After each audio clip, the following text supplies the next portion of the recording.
브라질 아마존 깊은 곳, 전통적인 건축의 모든 법칙을 거스르는 초현실적인 도시 풍경이 펼쳐집니다. 통나무로 만든 기초와 검은 강물이 도로가 되는 거대한 공동체, 마나우스의 수상도시에 오신 것을 환영합니다. 단 한 뼘의 단단한 땅도 없이 어떻게 사회 전체가 기능할 수 있을까요? 오늘 우리는 리오네그로의 이가라페로 여정을 떠나 절망과 놀라운 독창성 사이를 떠다니는 믿기 힘든 회복력의 삶을 발견하려 합니다.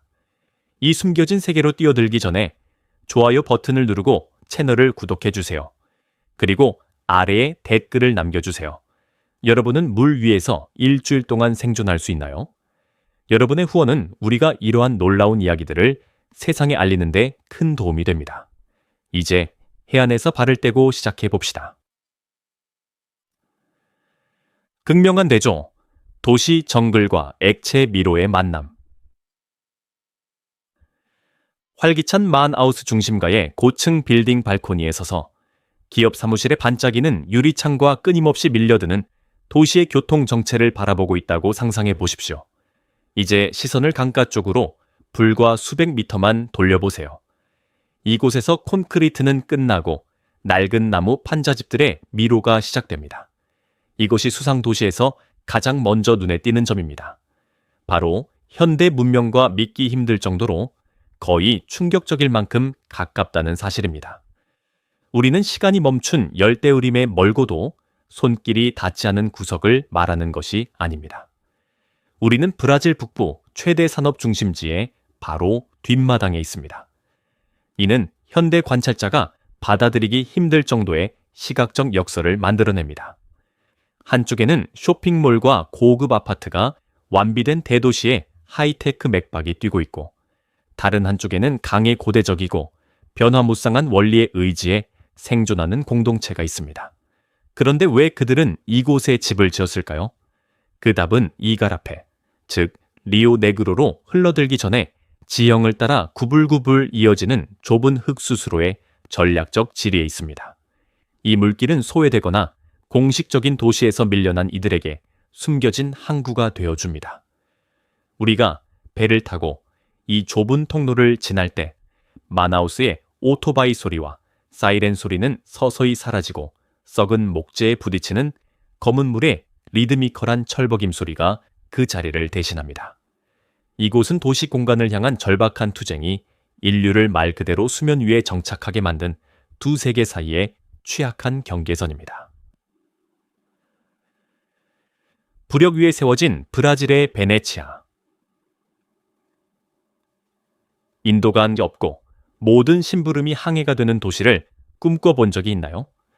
현지인들과 호기심 많은 여행자들은 종종 이곳을 브라질의 베네치아라고 부르지만 대리석 다리나 돌 광장 혹은 낭만적인 곤돌라에 대한 기대는 버려야 합니다. 이곳은 거칠고 순수하게 기능적인 형태의 수중 도시주의를 보여줍니다. 이 공동체에서 집은 단순히 정지된 안식처가 아니라 살아있는 선박입니다. 여러분이 보는 모든 구조물은 땅에서 완전히 분리되도록 설계되었으며 통나무 뗏목으로 알려진 거대하고 부력이 있는 나무 줄기 위에 놓여 있어 마을 전체가 강의 계절적 호흡에 맞춰 완벽하게 오르내릴 수 있습니다. 우리가 이 현관들을 미끄러지듯 지나갈 때 가사와 수중 생활이 하나가 된 세상을 보게 됩니다. 일상을 상상해 보세요. 아침에 일어나 앞문을 열고 이웃을 방문하거나 빵 한 덩이를 사기 위해 곧장 작은 나무 카누에 올라타는 삶을 말이죠.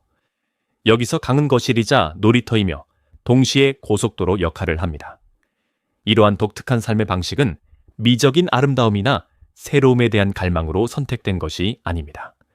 그것은 1년 중 절반 동안 물에 잠기는 지형에 대한 급진적이고 명석한 적응이었습니다.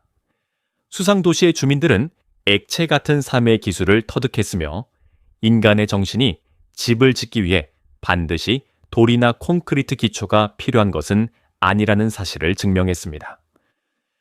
주변 세계가 가라앉고 있을 때 정확히 어떻게 떠 있어야 하는지를 아는 독창성만 있다면 말입니다. 필연의 뿌리, 경제적 추방에서 탄생한 도시. 하지만 이 비범한 정착지는 정확히 어떻게 시작되었을까요? 이 수상도시의 영혼을 이해하려면 브라질 경제사의 상흔을 되돌아보아야 합니다. 이 이야기는 거창한 건축 계획이 아니라 거대한 고무품의 극적인 붕괴와 함께 시작됩니다.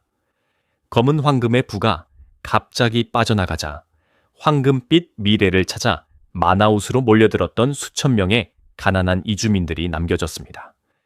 땅값은 치솟고 정식주택은 도시 엘리트들의 전유물이 된 상황에서 가장 가난한 이주민들은 머리를 닐 곳조차 전혀 찾을 수 없었습니다. 강은 그들의 유일한 안식처이자 선택지가 되었습니다. 이들은 경제적 망명자들이었습니다. 즉, 땅 한 필지를 살 여유는 없어도 물은 공짜라는 단순하고도 강력한 진리를 깨달은 리베이리뉴와 농촌 노동자들이었습니다. 오늘날 우리가 보는 거대하고 복잡한 수상지구는 원래 수상 파벨라 빈민가의 절박한 군집으로 시작되었습니다. 그것은 가혹한 정글로 다시 쫓겨나기를 거부하고 도시의 경제적 심장부 근처에 머물고자 했던 이들의 생존 전략이었습니다. 오늘날 풍헌화되고 햇빛에 바랜 이 벽들을 바라볼 때 우리는 단순히 오래된 나무와 함석판 그 이상을 보고 있는 것입니다. 우리는 이주와 빈곤의 한 세기, 그리고 세상이 아무것도 내주지 않은 곳에서 삶을 일궈내려는 끈질기고 완강한 의지가 남긴 건축적 지문을 보고 있는 것입니다. 개척자, 통나무 뗏목 위에 세운 한 남자의 비전. 누가 물 위를 짓비라 부를 만큼 용감했는지 궁금해한 적이 있나요? 이 수상 대도시의 전설은 1920년대 초 강둑 너머를 생각할 용기를 냈던 이름 없는 한 이주민으로부터 시작됩니다. 마나우스에 감당할 수 없는 땅값에 직면한 그는 거대하고 부력이 좋은 로우루 통나무들을 모았습니다. 이 나무는 천연 오일이 풍부해 수십 년 동안 썩지 않는 목재입니다. 그는 이 통나무들을 엮어 플랫폼을 만들었습니다. 이 불안정한 토대 위에 그는 단순한 나무 오두막을 지었습니다. 그것은 생존을 위한 급진적인 실험이었습니다. 당시 시 당국은 이를 일시적인 골칫거리, 즉 다음 폭풍에 휩쓸려 가거나 경찰에 의해 철거될 임시 뗏목 정도로 여겼습니다. 하지만 그들의 생각은 완전히 틀렸습니다. 노숙에 맞선 한 남자의 저항으로 시작된 이 일은 소외된 이들의 혁명을 촉발했습니다. 이웃들은 그 논리에 공감했습니다. 강이 시원하고 이동 가능하며 세금도 없는 대안을 제공하는데 왜 먼지 날리는 땅에 임대료를 내야 할까요? 서서히 집 한 채가 군집이 되었고 군집은 지구가 되었습니다. 이 개척자는 단순히 오두막을 진 것이 아니라 하나의 문명을 위한 청사진을 설계한 것입니다. 그는 아마존의 전설적인 목재가 단지 수출용이 아니라 새로운 형태의 도시 생활의 기반임을 증명했습니다. 오늘날 수천 개의 이러한 구조물 사이를 지나며 우리는 그 첫 번째 초라한 뗏목이 인간의 끈기에 대한 영구적인 증거로 진화한 모습을 목격하고 있습니다. 수상의 토대, 리오네그로와의 춤. 발밑의 땅이 매년 15m씩 움직인다면 어떻게 삶을 읽어나갈 수 있을까요? 이곳에서 살아가려면 안정에 대해 알고 있던 모든 것을 버려야 합니다.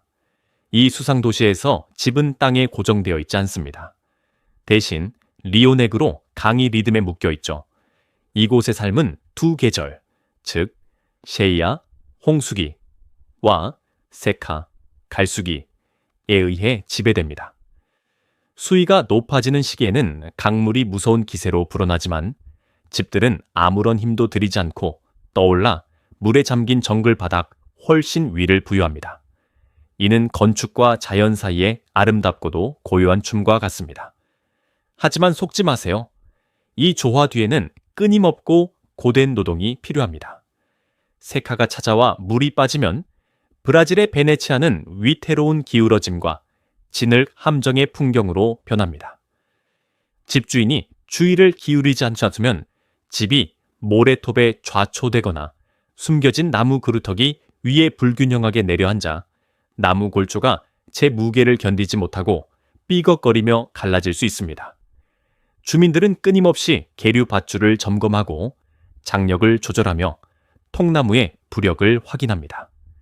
이곳에 한 번 설치하면 끝인 것은 없습니다. 당신의 토대는 살아있고 썩어가고 있으며 끊임없이 움직입니다. 이러한 지속적인 유동 상태는 주민들 사이의 독특한 심리를 형성합니다. 변화만이 유일한 불변의 진리이며 생존은 물을 거스르는 것이 아니라 물과 함께 움직이는 능력에 달려있다는 깊고 직관적인 깨달음 말입니다. 거리가 없는 도시, 액체 세계의 물류. 우리는 아스팔트 위의 타이어 소리와 그려진 횡단보도 풍경에 익숙하지만 이 수상세계에서 그런 개념은 완전히 낯선 것입니다. 거리도, 인도도, 신호 등 하나도 없습니다. 그렇다면 포장도로가 깊고 어두운 해류인 도시를 어떻게 돌아다닐까요? 그 답은 공동체의 생명줄 역할을 하는 작은 알루미늄 모터보트인 보아데이라의 끊임없는 통통통 소리에서 찾을 수 있습니다. 이 액체 미로 속에서 보트는 취미나 사치품이 아니라 당신의 다리입니다. 배가 없다면 당신은 불과 몇 미터 넓이의 나무 섬에 갇힌 것이나 다름없습니다. 공동체 깊숙이 들어갈수록 수상 운송의 놀라운 물류 시스템을 보게 됩니다.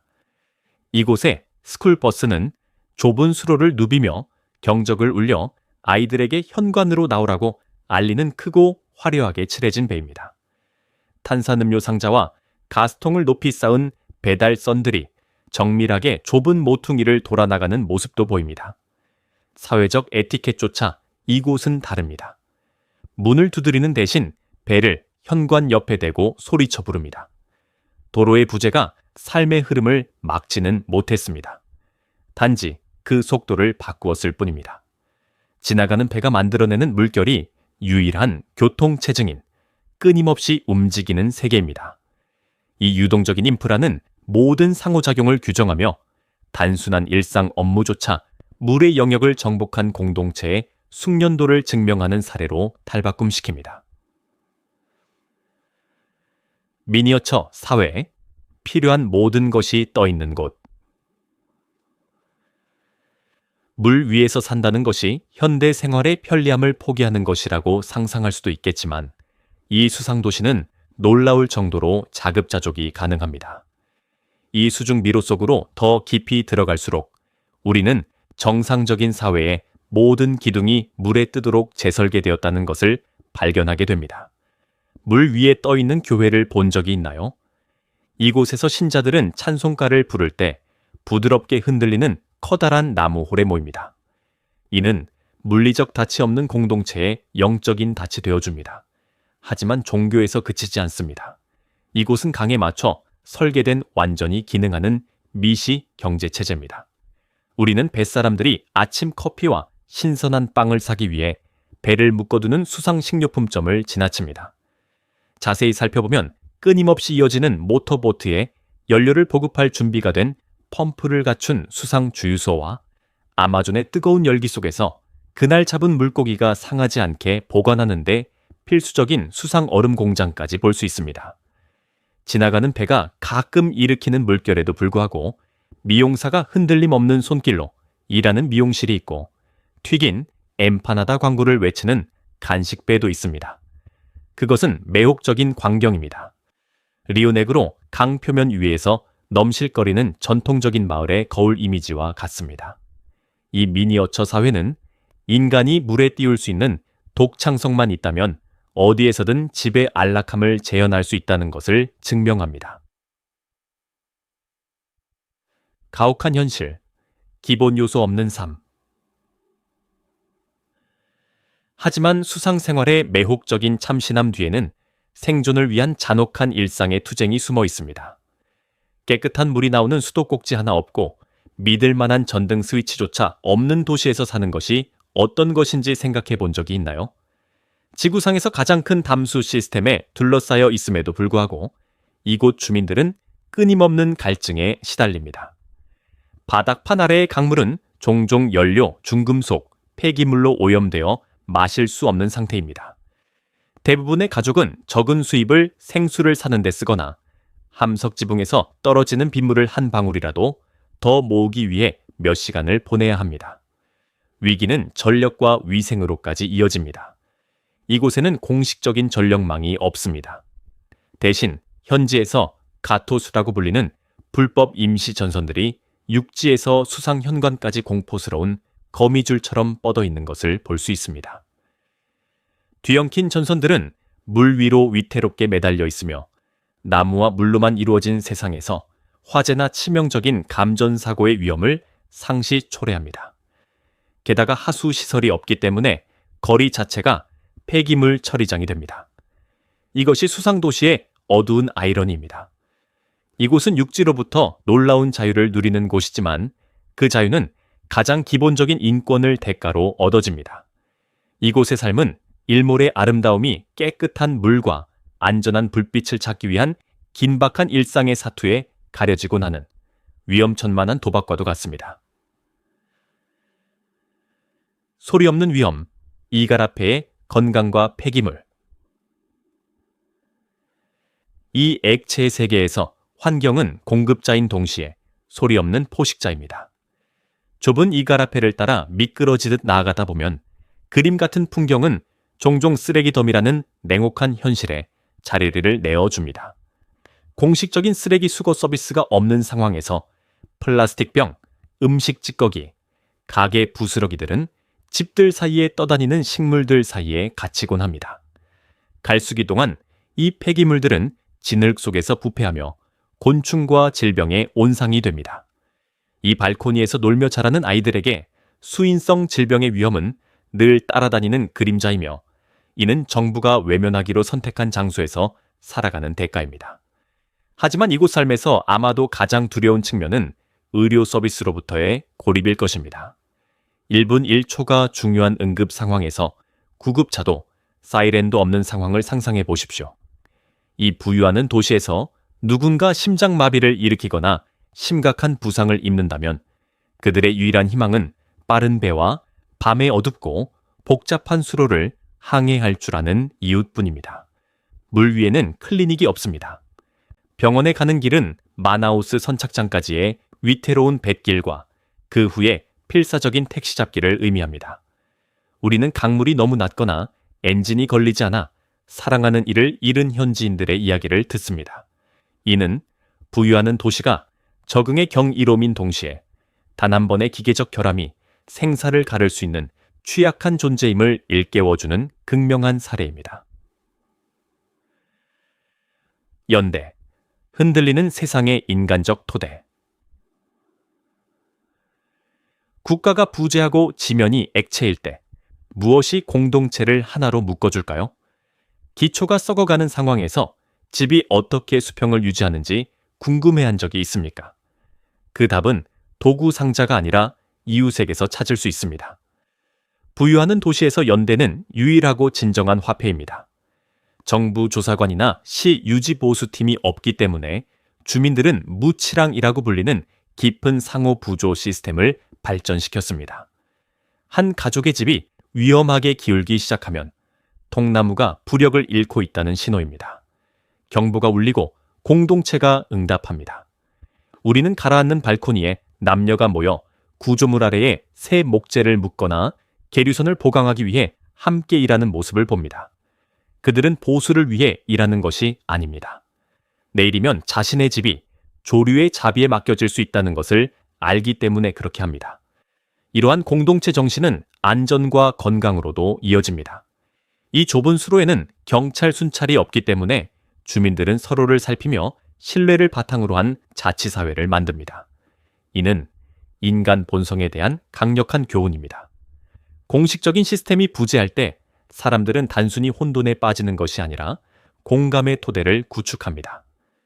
여기서 도시의 무게를 지탱하는 것은 나무만이 아니라 물 위에서 살아가는 모든 이들의 손길입니다. 부유하는 경제, 기술과 조류를 통한 생존. 떠다니는 도시에서 사람들은 어떻게 생계를 꾸려나갈까요? 이 수상도시의 경제는 고대의 강 전통과 현대 도시의 분주함이 어우러진 비공식적 독창성의 걸작입니다. 많은 이들이 이곳을 빈곤의 현장으로 보지만 자세히 들여다보면 생산성이 넘쳐나는 벌집 같은 모습을 발견할 수 있습니다. 경제의 주된 심장 박동은 물론 강 그 자체입니다. 매일 새벽녘 우리는 탐바키와 피라루쿠를 잡기 위해 리오네그로의 깊은 물로 향하는 어부들의 실루엣을 봅니다. 하지만 시장은 바로 현관문 앞에서 시작됩니다. 여성들은 이 유동적인 경제에서 중심적인 역할을 하며 종종 자신의 현관을 작은 공장이나 상점으로 바꿉니다. 할머니들이 파리냐, 카사바, 가루폰담을 준비하거나 지나가는 뱃사람들에게 팔기 위해 전통 과자와 비누를 손으로 만드는 모습을 봅니다. 다른 이들은 선회기 모터를 수리하는 작은 수리점을 운영하는데 이는 엔진 고장이 곧 완전한 고립을 의미하는 세상에서 필수적인 서비스입니다. 물 위에서 일하지 않는 이들도 길을 찾습니다. 많은 주민들이 건설업이나 가사 서비스직에 종사하기 위해 육지 도시인 마나우스로 출퇴근하며 해가 지평선 아래로 저물 때쯤 자신들의 떠다니는 안식처로 돌아옵니다. 이것은 부가 항상 토지 소유로 측정되는 것이 아니라 강의 자원을 지속 가능한 삶으로 바꾸는 능력으로 측정된다는 것을 증명하는 회복력 있고 다양한 경제 생태계입니다. 관광, 잊힌 도시를 위한 새로운 지평. 수십 년 동안 이 수상도시는 마나우스의 많은 이들이 잊고 싶어 했던 곳, 즉 발전의 가장자리에 있는 떠다니는 흉물이었습니다. 하지만 생존을 위한 바로 이 투쟁이 이제 세계를 끌어당기는 자석이 되었다는 사실을 알고 계셨나요? 최근 몇 년 사이 이갈 앞에 제 작은 수로를 따라 새로운 산업인 관광업이 물결치기 시작했습니다. 전 세계의 여행자들이 아마존의 베네치아를 직접 보기 위해 배를 타고 도착하고 있습니다. 오랫동안 소외되어 온 공동체에게 이러한 방문객의 유입은 경제 성장을 위한 드물고 중요한 기회를 의미합니다. 수로를 항해하다 보면 이러한 변화의 첫 징후들을 볼 수 있습니다. 일부 주민들은 자신의 수상 가옥을 게스트 하우스로 개방하여 호기심 많은 여행자들에게 구운 생선과 아사히 같은 전통 아마존 음식을 제공합니다. 현지 뱃사람들은 낚시 대신 가이드로 전향하여 물의 만남부터 이 지역에 자주 나타나는 장난기 많은 분홍 돌고래까지 강이 숨겨진 비밀에 대한 깊은 지식을 공유하고 있습니다. 이것은 꼭 필요한 수입을 가져다 주지만 동시에 질문을 던집니다. 공동체가 관광지가 되면서도 본연의 영혼을 유지할 수 있을까요? 많은 이들에게 그 답은 희망적인 예입니다.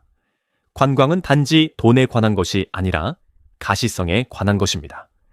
그것은 수상도시, 사람들이 자신들이 단순히 생존자가 아니라 독특하고 아름다운 삶의 방식을 만든 건축가라는 것을 세상에 보여줄 기회입니다. 마나우스의 수상도시를 통과하는 여정이 끝나갈 무렵 우리는 강력한 깨달음을 얻게 됩니다. 집은 땅 한 조각이 아니라 마음의 상태이자 정신의 공동체라는 것입니다. 이 회복력 있는 사람들은 도시의 폐기물과 숲의 목재를 아마존의 리듬과 함께 숨쉬는 안식처로 바꾸어 놓았습니다. 그들은 삶이 당신에게 발 디딜 땅조차 남겨주지 않을 때라도 인간의 영혼은 항상 물 위에 떠 있을 방법을 찾아낼 것이라는 점을 상기시켜 줍니다. 세계에서 가장 독특한 공동체 중 하나를 깊이 있게 살펴본 이번 영상이 즐거우셨다면 좋아요를 누르고 동료 여행자들과 공유하는 것을 잊지 마세요. 구독 버튼을 누르고 알림 설정을 하여 우리 행성의 숨겨진 구석구석을 탐험하는 영상을 놓치지 마세요. 다음에는 어디로 가볼까요? 아래 댓글로 알려주세요. 시청해 주셔서 감사하며 다음 모임에서 뵙겠습니다.